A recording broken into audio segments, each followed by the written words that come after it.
The next four appear in ideal Greek vocabulary for second person personal pronoun, once in the nominative case, su, and 3 times in the dative case, soi.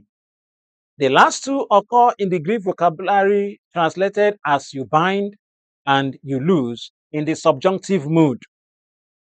They says, aorist active subjunctive, second person singular, from deo, I bind, hence you bind.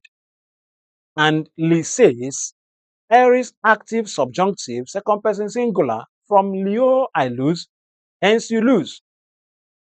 Therefore, all the 7 second person pronouns from verse 13 through 19 of Matthew chapter 16 are in the singular, because verse 19 is a part of the 3 verses containing Jesus' response flowing directly from Peter's divine revelation. However, in Matthew 18:18, Jesus repeated the same statement of Matthew 16:19, this time clearly in the plural version of the second person pronoun. Situating Matthew 18:18 in context will create digression from the scope of this short video.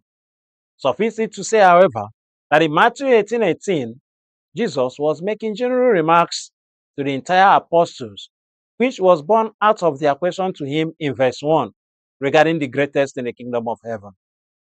Consequently, while Peter enjoyed an equal role in laying foundation of the kingdom of heaven, nevertheless, the authority to bind and the all loose is shared with the rest apostles and by application with every believer in Christ of the present world.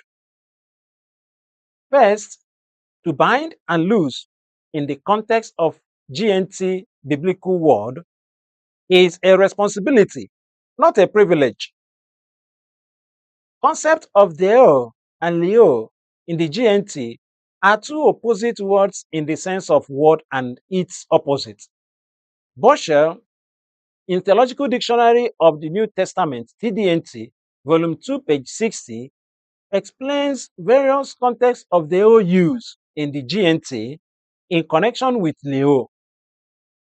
The most common is the sense of to bind together, to tie, to bind to wrap up, to chain, which can easily pass over into the sense of imprisonment. Figuratively, deo can be used of the mutual commitment of partners in marriage as ones who are bind, that is, tied to their wedding vow. Exactly opposite is the meaning of or sense that leo conveys. In TDNT, volume 4, from page 328, explains DNT use of leo as being in compounds with which give nuances to the basic meaning to loose. The simple leo is used for freeing of those in prison, for opening of things that are closed or tied, for the destruction of foundations and the world. Specifically, leo is used in the New Testament to denote the redemption that Jesus grants to man from sin that otherwise binds. The redemption sets man free